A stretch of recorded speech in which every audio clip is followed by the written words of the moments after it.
Hello friends, welcome back in agree Mantra channel changing the way of thinking. और आज हम बात करेंगे जुलाई के 4th वीक के इम्पोर्टेंट एग्रीकल्चर करंट अफेयर। तो फ्रेंड्स, जुलाई के लास्ट वीक के जितने भी इम्पोर्टेंट एग्रीकल्चर करंट अफेयर्स हैं वो आज हम इस वीडियो में डिस्कस करने वाले हैं। वीडियो बहुत इंपॉर्टेंट और इन्फॉर्मेटिव होने वाला है, इसीलिए वीडियो को एंड तक जरूर देखें। और जो भी लोग चैनल से नए जुड़ रहे हैं वो चैनल को सब्सक्राइब कर लें और बेल आइकन पे क्लिक कर लें ताकि आपको ऐसे ही वीडियोस की नोटिफिकेशन टाइम से मिलती रहे। तो स्टार्ट करते हैं आज का मोस्ट इंपॉर्टेंट सेशन। सबसे पहले बात करेंगे, government of India launched Atmanirbhar Krishi app. तो यहाँ पर भारत सरकार ने एक ऐप लॉन्च किया है जिसका नाम है आत्मनिर्भर कृषि ऐप। तो जान लेते हैं इसके बारे में। तो government of India has launched Atmanirbhar Krishi app to provide farmers with actionable agricultural insight and early weather alert. तो यहाँ पर मौसम की रिगार्डिंग ये एप्लीकेशन तैयार किया गया है। उसके साथ साथ एग्रीकल्चर फील्ड में सपोर्ट देने के लिए फार्मर्स को इस ऐप को तैयार किया गया है जो कि अर्ली वेदर अलर्ट भी प्रोवाइड करेगा। मतलब जैसे मान लीजिए वर्षा की संभावना है तो पहले ही फार्मर्स को अलर्ट पहुंचा दिया जाएगा कि मौसम खराब होने की संभावना है, तो किसान उसके अकॉर्डिंग ही चलेगा। तो यहाँ पर ये एप्लीकेशन लॉन्च हो चुकी है। तो आपको याद रखना है इसका नाम और किसने लॉन्च किया है, गवर्नमेंट ऑफ इंडिया ने। यहाँ पे बात करेंगे तो इसके साथ साथ एक नेशनल डिजिटल प्लेटफॉर्म है जिसका नाम है किसान मित्र। तो वहाँ पर भी आपको फार्मर से रिलेटेड इन्फॉर्मेशन अवेलेबल हो जाएगी, चाहे वो एग्रीकल्चर में किसी भी कैटेगरी की इन्फॉर्मेशन आप चाहते हैं तो किसान मित्र नेशनल डिजिटल प्लेटफॉर्म से आप ले सकते हैं। तो ये कुछ इंपॉर्टेंट प्लेटफॉर्म है जो नाबार्ड और एएफओ में पूछे जा सकते हैं, जो कि एग्जाम के पॉइंट ऑफ व्यू से काफ़ी इंपॉर्टेंट है, इसीलिए ये पढ़ना काफ़ी ज़रूरी हो जाता है। यहाँ पे बात करेंगे तो ये जो एप्लीकेशन है ये टोटल 12 लैंग्वेजेस में अवेलेबल कराई गई है, मतलब 12 भाषाओं में इस ऐप को ऑपरेट कर पाएंगे। और उसके साथ साथ फार्मर्स के लिए ये फ्री ऑफ कॉस्ट है, जितने भी स्टार्टअप्स हैं वो ओनर्स हैं उनके लिए भी ये फ्री है, कृषि विज्ञान केंद्र के लिए भी ये फ्री है, और जितने भी सेल्फ हेल्प ग्रुप्स और एनजीओज हैं सबके लिए ये जो एप्लीकेशन है ये फ्री ऑफ कॉस्ट अवेलेबल कराई गई है ताकि एग्रीकल्चर फील्ड को और डेवलप किया जा सके। आगे बात कर लेते हैं। अब बात करेंगे इसको किसने प्रिपेयर किया है। तो Bengaluru based Indian centre for social transformation, जिसको ICST के नाम से जानते हैं, उसके फाउंडर ट्रस्टी हैं राजा सीवा, जो कि एक मेजर स्टेक होल्डर है इस एप्लीकेशन के डेवलपमेंट में। ये भी आपको याद रखना है। और किसान मित्र का भी कहीं ना कहीं इन राजा सेवा ने काफ़ी योगदान दिया है प्रिपेयर करने में। तो इतना आपको पता होना चाहिए इस एप्लीकेशन के बारे में, जो कि एग्जाम के पॉइंट ऑफ व्यू से काफ़ी इंपॉर्टेंट रहने वाली है। यहाँ पे बात करेंगे second, DAHD launches dairy investment accelerator. तो यहाँ पर बात हो रही है department of animal husbandry and dairying की। तो यहाँ पर गवर्नमेंट ऑफ इंडिया के department of animal husbandry and dairying ने एक सेटअप किया है जिसका नाम है डेयरी इन्वेस्टमेंट एक्सिलरेटर, ठीक है, जो कि एक इन्वेस्टमेंट फैसिलिटी प्रोवाइड करेगा। एक सेल बनाया गया है जो कि इन्वेस्टमेंट फैसिलिटीज प्रोवाइड करेगा लोगों को। तो यहाँ पर बात करेंगे तो ये एक तरह का क्रॉस फंक्शनिंग होगी, ठीक है, और ये एक एज ए इंटरफेस इन्वेस्टर्स के बीच में पेश करेगा। कहने का मतलब है कि जो भी इन्वेस्टर हैं, ठीक है, और जो भी आपके ऐसे लोग हैं जो डेयरी में इन्वेस्ट करना चाहते हैं और उसके साथ साथ जो फार्मर्स हैं जो पशुपालन करना चाहते हैं, उनके बीच में एक इंटरफेस प्रोवाइड करेगा।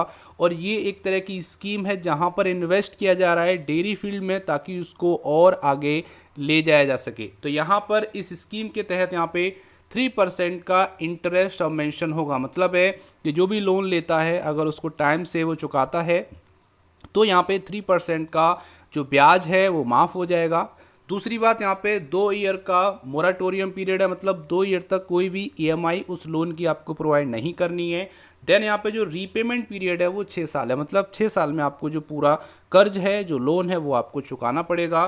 तो यहाँ पे बोला गया कि अलोंग विद एट्स rupees 750 crore credit guarantee will be given. और यहाँ पे जो गारंटी है वो गवर्नमेंट ऑफ इंडिया ले रही है 750 करोड़ के लोन के लिए। तो यहाँ पर एग्रीकल्चर के डेयरी फील्ड को और आगे ले जाने के लिए ये इन्वेस्टमेंट फैसिलिटी लाई गई है, स्कीम लाई गई है ताकि ज़्यादा से ज़्यादा लोग इन्वॉल्व हो लाइव स्टॉक सेक्टर में और ज़्यादा से ज़्यादा दूध का उत्पादन हो सके।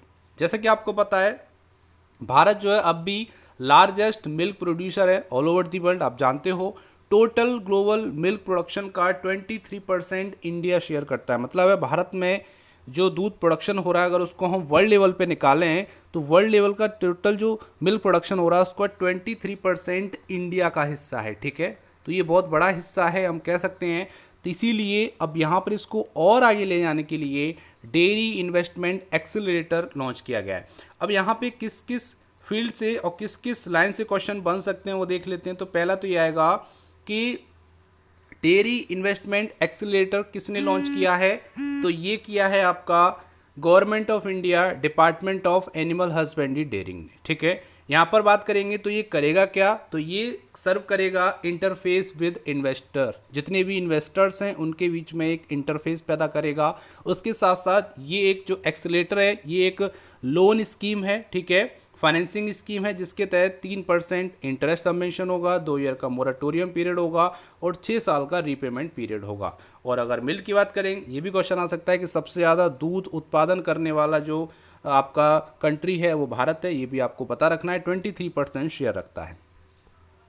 नेक्स्ट बात करेंगे तो Philippines become first country to approve genetically modified golden rice. तो यहाँ पर फिलीपींस वर्ल्ड का एक ऐसा पहला कंट्री बन गया है जिसने जेनेटिकली मॉडिफाइड गोल्डन राइस को अप्रूवल दिया है कमर्शियल प्रोडक्शन के लिए। तो यहाँ पर बात कर लेते हैं। तो 23 जुलाई को फिलीपींस ने ये ऐसा कारनामा किया है जो अभी तक किसी भी कंट्री नहीं किया है। मतलब है कि उसने अप्रूवल दिया है जेनेटिकली मॉडिफाइड गोल्डन राइस को कमर्शियल प्रोडक्शन के लिए।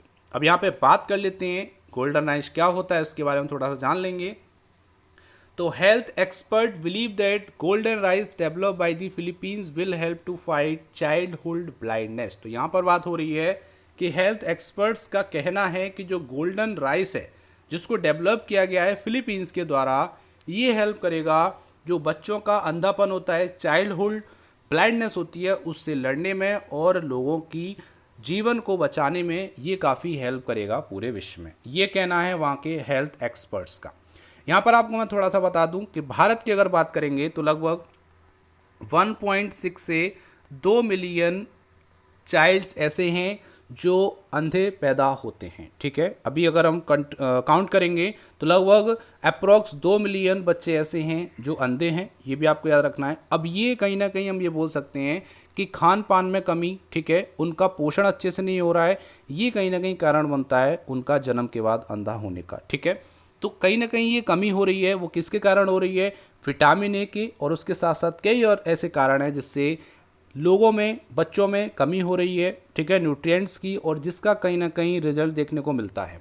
यहाँ पर अगर हम बात करेंगे तो जो आपका IRRI है, ठीक है, international rice research institute along with the department of agriculture Philippine rice research institute, मतलब इन दोनों ने मिलके लगभग 20 साल स्पेंड किए हैं इस गोल्डन राइस को डेवलप करने में। और ये भी आपको याद रखना है कि इसका जो ब्राइट येलो कलर है, इसी के कारण इसको गोल्डन राइस के नाम से जाना जाता है। अब एक और बात बता दूं कि जो गोल्डन राइस है वो विटामिन ए का अग्रगामी है, मतलब क्या है, प्रीकर्सर है विटामिन ए का। और यहाँ पर आपको एक और बात याद रखनी है कि कुछ % चांस है कि विटामिन ए की कमी से भी चाइल्डहुड ब्लाइंडनेस देखी गई है।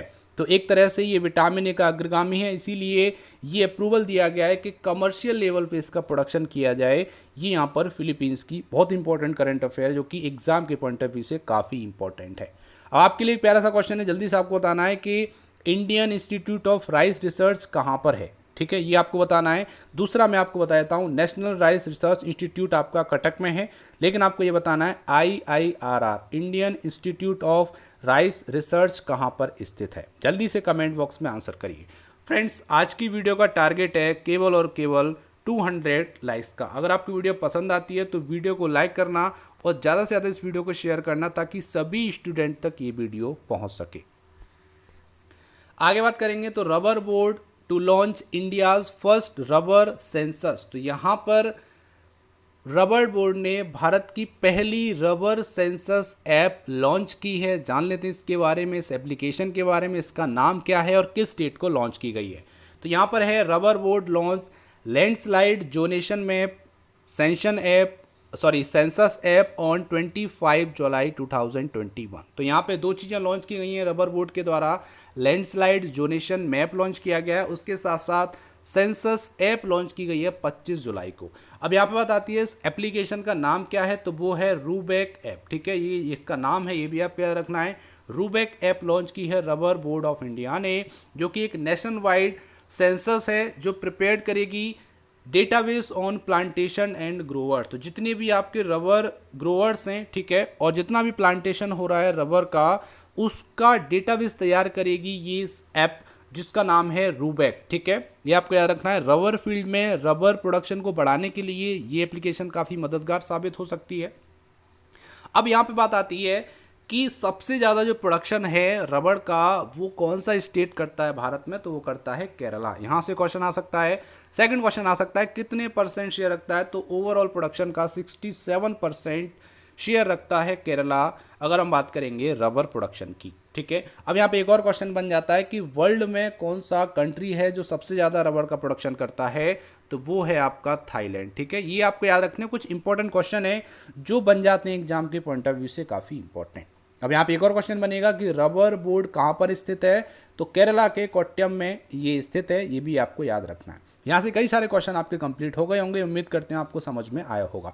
आगे बात कर लेते हैं, तो जो रूबेक ऐप है ये डेवलप की गई है with the association of Indian institute of information technology and management, जो कि केरला में स्थित है। तो ये कुछ इंपॉर्टेंट फैक्ट हैं कि आपको पता रखना है। तो यहाँ से क्वेश्चन सीधा सीधा बनेगा कि रबर बोर्ड ने कौन सी ऐप लॉन्च की है, तो नाम है रूबेक ऐप। क्वेश्चन बनेगा किस दिन लॉन्च की है, तो 25 जुलाई 2021 को लॉन्च की गई है। किसके एसोसिएशन में लॉन्च की गई है, तो ये की गई है Indian institute of information technology and management. ठीक है, और एक और क्वेश्चन आ जाएगा कि रबर बोर्ड कहाँ पर स्थित है, तो केरला में है। और ये भी पूछ सकते हैं कि भारत में सबसे ज़्यादा प्रोडक्शन रबर का किस स्टेट में होता है, तो वो भी केरला में ही होता है। तो ये आपको कुछ इंपॉर्टेंट क्वेश्चन याद रखने हैं। आगे बात कर लेते हैं, तो उससे पहले आपको बता दें कि एग्री मंत्रा का एक और ऑफिशियल चैनल है, एग्री मंत्रा 2.0। अगर आप चाहते हैं कि एग्री मंत्रा पर और भी वीडियोस आपको देखने को मिलें जो कि जॉब के रिगार्डिंग हो और एग्रीकल्चर स्टडी के रिगार्डिंग हो, तो आप हमारा ये चैनल सब्सक्राइब कर सकते हैं। यहाँ पर आपको एग्रीकल्चर जॉब रिलेटेड जितने भी वीडियोस हैं वो मिलते रहेंगे और भी स्टडी मटेरियल भी मिलते रहेंगे, ताकि यहाँ पर आपको जो कंटेंट है वो कंटिन्यू मिलता रहे, उसमें ब्रेक ना आए। इसीलिए हमने सेकंड चैनल भी ओपन किया है, ताकि कंटिन्यू आपको जो स्टडी मटेरियल है वो मिलता रहे। इसकी लिंक आपको डिस्क्रिप्शन बॉक्स में मिल जाएगी, वहाँ जाके आप हमारे सेकंड चैनल को भी सब्सक्राइब कर सकते हैं और वहाँ से भी अपनी एग्रीकल्चर स्टडी को बूस्ट कर सकते हैं। आगे बात करेंगे तो centre inks MOU with Microsoft, Amazon, Patanjali for farm data project. तो फार्म डेटा प्रोजेक्ट के लिए गवर्नमेंट ऑफ इंडिया ने MOU साइन किया है कुछ 4 कंपनियों के साथ, जिसमें माइक्रोसॉफ्ट, अमेजॉन, पतंजलि शामिल हैं।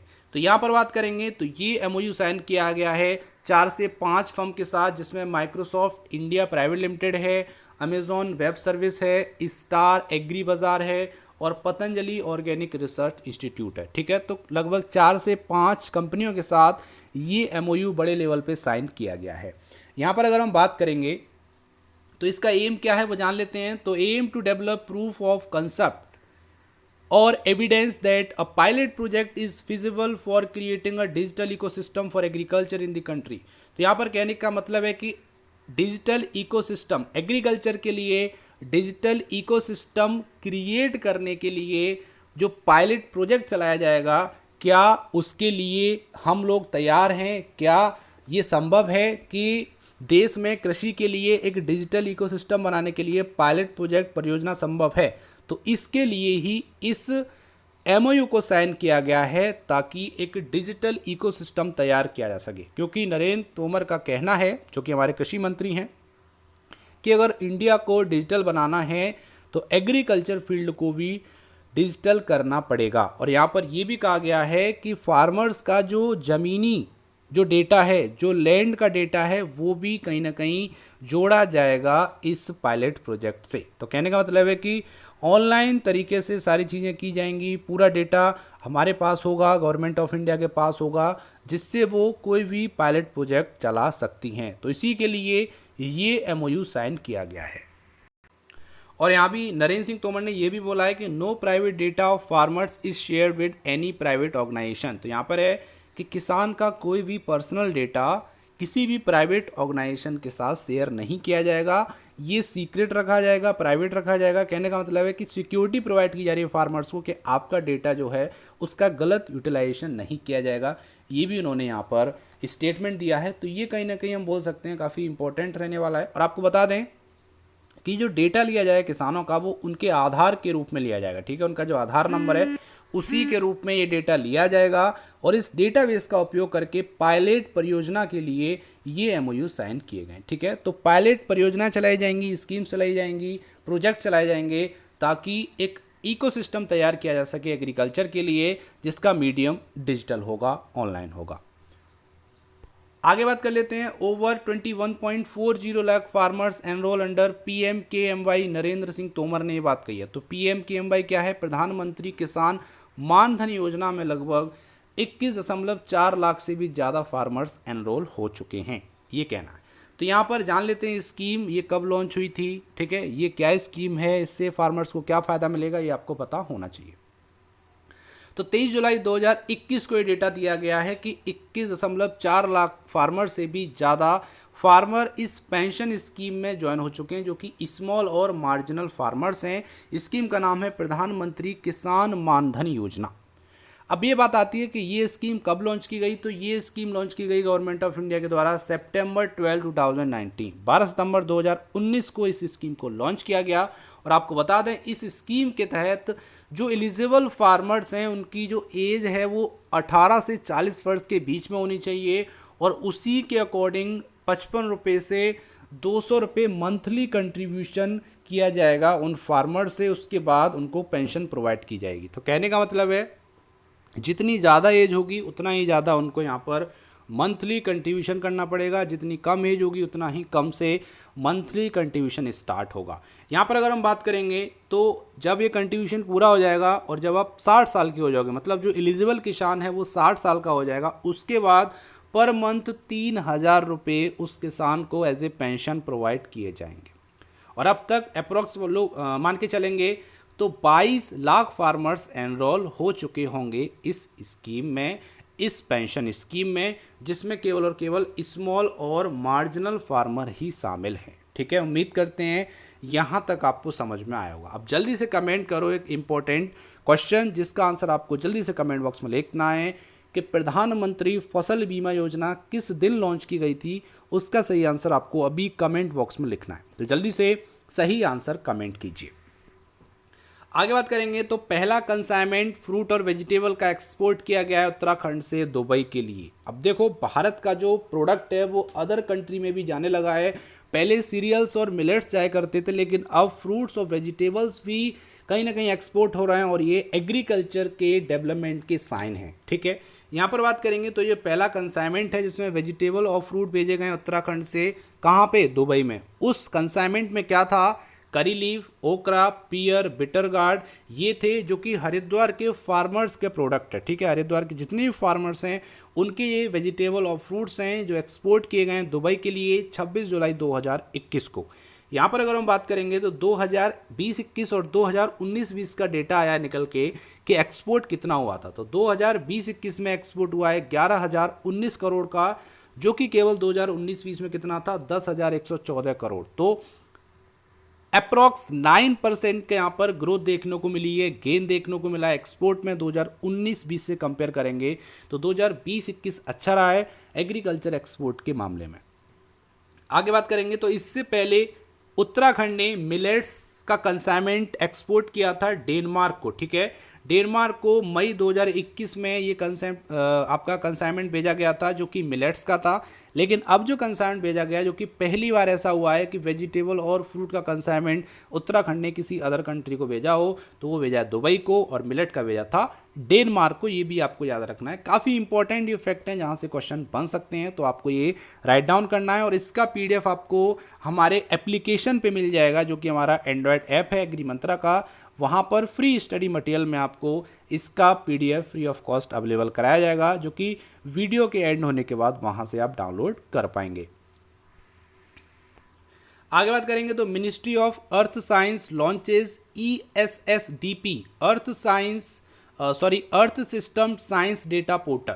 तो यहाँ पे मिनिस्ट्री ऑफ अर्थ साइंस के 15वें फाउंडेशन डे के दौरान ये लॉन्च किया गया है आपका earth system science data portal. अब ये ESSDP है क्या, इसके बारे में जान लेते हैं। तो ये क्या है, एक वेबसाइट है जो प्रोवाइड करेगी, देखो यहाँ पे लिखा हुआ है कि union minister of state for earth science Jitendra Singh. तो ये क्वेश्चन यहाँ से बन गया कि minister of state of earth science कौन है, तो ये हैं आपके जितेंद्र सिंह। इन्होंने लॉन्च की है एक नई वेबसाइट है, ठीक है, that would provide a more user friendly interface and cyber secure experience to the public. तो यहाँ पर अर्थ के रिगार्डिंग, ठीक है, जितने भी इंफॉर्मेशन है वो लोगों को प्रोवाइड की जाएंगी। एक बहुत बेहतर यूज़र फ्रेंडली इंटरफेस तैयार किया गया है लोगों के लिए, ताकि अर्थ साइंस के बारे में ज़्यादा से ज़्यादा लोगों को जागरूक किया जा सके और नॉलेज पहुंचाई जा सके। यहाँ पर अगर हम बात करेंगे तो इसी ओकेज़न के दौरान IMD इंडियन मेट्रोलॉजिकल डिपार्टमेंट ने एक नई मोबाइल एप्लीकेशन लॉन्च की है जिसका नाम है पुणे वेदर लाइव, जो कि पुणे सिटी का डेली रियल टाइम और लोकेशन स्पेसिफिक वेदर अपडेट देती रहेगी। तो आपको याद रखना है IMD ने किया है, नाम है पुणे वेदर लाइव, ठीक है। ये कुछ इंपॉर्टेंट फैक्ट हैं जहां से भी क्वेश्चन बन सकते हैं। अब बात कर लेते हैं एक और इंपॉर्टेंट करंट अफेयर्स के बाद आपके लिए बहुत प्यारा सा क्वेश्चन आ रहा है जिसका सही आंसर आपको कमेंट बॉक्स में भेजना है। और उसके बाद बात करेंगे पिछले वीडियो में पूछे गए क्वेश्चन के आंसर के बारे में। तो वीडियो अभी खत्म नहीं हुआ है, वीडियो में अंत तक जुड़े रहिए। यहाँ पर बात करेंगे तो स्पाइस बोर्ड, रबर बोर्ड और डिजिटल यूनिवर्सिटी ऑफ केरला आपस में आए साथ में, और उन्होंने एक मॉडर्न टेक्निक तैयार की है ताकि कार्डेमम के फार्मर्स को फ़ायदा पहुंचाया जा सके। किसके रिगार्डिंग? इफेक्टिव सॉइल मैनेजमेंट की रिगार्डिंग। तो कहीं ना कहीं सॉइल के बारे में लोगों को जागरूक करने के लिए, सॉइल मैनेजमेंट के बारे में लोगों को बताने के लिए इस डिजिटल मॉडर्न टेक्निक का कहीं ना कहीं बोल सकते हो लॉन्च की गई है स्पाइस बोर्ड, रबर बोर्ड और डिजिटल यूनिवर्सिटी ऑफ केरला के द्वारा। तो ये जो ऐप है वो आपकी साइट स्पेसिफिक है, need based fertiliser recommendation provide करेगी कार्डेमम ग्रोअर्स को। तो कहने का मतलब है कि जहाँ भी कार्डेमम फार्मर्स रहते हैं उनकी क्या नीड है, उस लोकेशन के अकॉर्डिंग कितनी रिकमेंडेशन होनी चाहिए फर्टिलाइजर्स की, वो सारी इन्फॉर्मेशन ये एप्लीकेशन प्रोवाइड करेगी। यहाँ पर बात करेंगे तो एक MOU भी साइन हुआ है, ठीक है, एक MOU शेयर किया गया है जिसमें models of soil nutrient in the cardamom tech and to develop a android based mobile application for cardamom grower. तो यहाँ पर कार्डेमम ग्रोअर्स के लिए ही ये मोबाइल एप्लीकेशन लॉन्च की गई है जो कि साइट स्पेसिफिक है और नीड बेस्ड फर्टिलाइजर रिकमेंड करने वाली एप्लीकेशन है। तो ये कहीं ना कहीं कार्डेमम फार्मर्स के लिए बहुत अच्छी साबित होने वाली है, जिससे फार्मर्स को सॉइल मैनेजमेंट के बारे में काफ़ी ज़्यादा नॉलेज होगी, जिससे उनका जो प्रोडक्शन है वो कहीं ना कहीं इंक्रीज हो सकता है। अब बात कर लेते हैं आज का लास्ट इंपॉर्टेंट करंट अफेयर, उसके बाद आपका ये क्वेश्चन आने वाला है। KVIC and BSF launch project bold. तो यहाँ पर KVIC और BSF ने एक प्रोजेक्ट लॉन्च किया है जिसका नाम है बोल्ड। अभी बोल्ड की फुल फॉर्म भी जानेंगे आगे हम, जो कि राजस्थान की जैसलमेर में लॉन्च किया गया है। इसका उद्देश्य क्या है? To prevent desertification and support rural economy. तो डीसर्टिफिकेशन मतलब होता है जो मरुस्थलीकरण होता है उसको रोकना, मतलब है कि जो मरुस्थल बन रहे हैं उनको रोकना, कम करना उद्देश्य होता है, और रूरल इकोनॉमी को सपोर्ट करना ही इस बोल्ड प्रोजेक्ट का उद्देश्य है। तो ये लॉन्च किया गया ऐसा पहला ग्रीन कवर प्रोजेक्ट है जो कि राजस्थान में लॉन्च किया गया है KVIC और BSF के द्वारा। 27 जुलाई को आपको डेट याद रखनी है। इस दिन 1000 बम्बू सैपलिंग लगाए गए टनोट विलेज में, जो कि जैसलमेर में पड़ता है। यहाँ पर अगर हम बात करेंगे KVIC के बोल्ड प्रोजेक्ट के बारे में, तो इसका बोल सकते हैं bamboo oasis on land in drought. तो ये इसकी फुल फॉर्म है, ये भी आपसे पूछ सकता है। तो बम्बू लगाने से ही कहीं ना कहीं डीसर्टिफिकेशन को रोक सकते हैं, प्रिवेंट कर सकते हैं, और ज़्यादा से ज़्यादा वहाँ पर ग्रीनरी प्रोवाइड कर सकते हैं, ठीक है। और यहाँ पर अगर मैं बात करूँ तो आप ये भी जान सकते हैं कि जो प्रोजेक्ट बोल्ड था वो 4 जुलाई को लॉन्च किया गया था उदयपुर डिस्ट्रिक्ट में, ठीक है। तो डिस्ट्रिक्ट कौन सी है? उदयपुर है। राजस्थान के उदयपुर में 4 जुलाई को ये बोल्ड प्रोजेक्ट लॉन्च किया गया था। लेकिन आपको ये भी याद रखना है कि अब ये BSF के साथ में लॉन्च किया गया है। उस टाइम पे जो पहले लॉन्च किया गया था जब 5000 सैपलिंग लगाई गई, अभी जो 27 जुलाई को लॉन्च किया गया है वो 1000 सैपलिंग बम्बू की सैपलिंग लगाई गई है। ठीक है, अभी तो करंट अफेयर आते जा रहे हैं, अभी ये लास्ट है। ठीक है, इसके बाद शायद करंट अफेयर नहीं है। तो यहाँ पर बात करते हैं आज के लास्ट करंट अफेयर की, क्योंकि आपके लिए कोशिश करते हैं कि कोई भी ऐसी न्यूज़ ना हो जो एग्रीकल्चर फील्ड से रिलेटेड हो, करंट की और आपको ना मिले। तो यहाँ पर यही कोशिश की जाती है कि पूरे वीक में जहाँ जहाँ भी एग्रीकल्चर में कुछ हुआ है वो आपको प्रोवाइड किया जा सके। तो बात कर लेते हैं। तो यहाँ पर श्री अमित शाह जी ने एक एफॉरेस्टेशन कैंपेन चलाया है जिसका नाम है ग्रीन सोहरा एफॉरेस्टेशन कैंपेन, जो कि मेघालय के चेरापूंजी सोहरा में चलाया गया है। यहाँ पर अगर हम बात करेंगे तो ये 25 जुलाई को चलाया गया है 2021 को, जिसका नाम है ग्रीन सोहरा एफॉरेस्टेशन कैंपेन, जो कि चेरापूंजी के सोहरा में चलाया गया है। यहाँ पर अगर हम बात करेंगे तो इसके साथ साथ एक और greater Sohra water supply scheme भी लॉन्च की गई मिनिस्टर के द्वारा। और आपको ये बता दें कि जो एफॉरेस्टेशन कैंपेन है इसको रन किया जाएगा मेघालय गवर्नमेंट के द्वारा।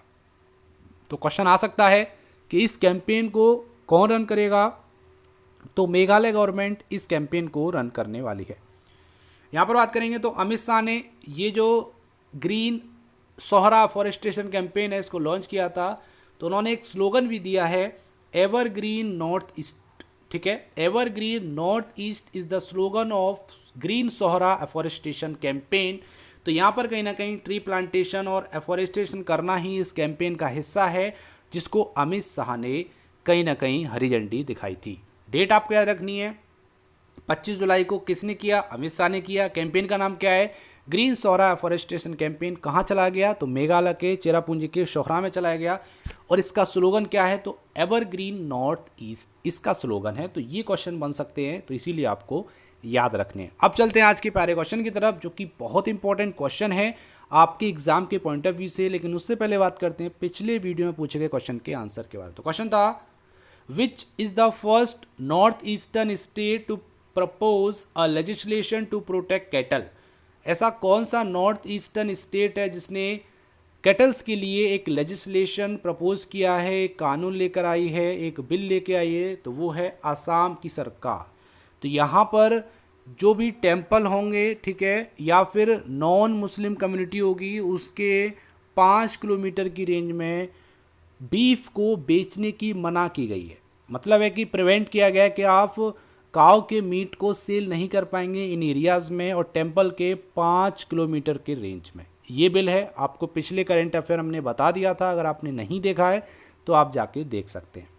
अब बात करते हैं आज के प्यारे क्वेश्चन की। तो क्वेश्चन है, which country has exported apples to India for the first time in 50 year. तो 50 साल में ऐसा पहली बार हुआ है कि किसी कंट्री ने भारत को एप्पल एक्सपोर्ट किए हों। अब बात आती है कि ये किस कंट्री ने किए हैं। तो आपके पास ऑप्शन है जापान, इजराइल, यूके और ऑस्ट्रेलिया। तो इसका आंसर आपको कमेंट बॉक्स में लिख के भेजना। आप गूगल कर सकते हैं, लेकिन सही आंसर आपको कमेंट बॉक्स में भेजना है कि ऐसा कौन सा कंट्री है जिसने भारत को एप्पल एक्सपोर्ट किए हैं, और ये पहली बार हुआ है पिछले 50 सालों में। तो जल्दी से टाइप कीजिए आंसर और भेज दीजिए हमारे चैनल पर। हम आपके वैल्यूएबल कमेंट का बेसब्री से इंतजार कर रहे हैं। तो ये था आज का इंपॉर्टेंट सेशन। उम्मीद करते हैं सेशन पसंद आया होगा, हेल्पफुल लगा होगा। अगर वीडियो आपको पसंद आया तो वीडियो को ज़्यादा से ज़्यादा लाइक करो, ज़्यादा से ज़्यादा शेयर करो, ताकि सभी स्टूडेंट तक ये वीडियो पहुंच सके और एग्री की जितनी भी करंट अपडेट हैं वो स्टूडेंट को मिल पाएँ। बाकी अगर आप हमारे सोशल मीडिया प्लेटफॉर्म से नहीं जुड़े हैं तो जुड़ सकते हैं। हम लोग इंस्टाग्राम, टेलीग्राम, व्हाट्सएप, फेसबुक और प्ले स्टोर पे अवेलेबल हैं। आप एग्री मंत्रा सर्च करेंगे, ईजिली आपको मिल जाएगा। सो आज की वीडियो में बस इतना ही। सो वीडियो देखने के लिए धन्यवाद। जय हिंद, जय भारत।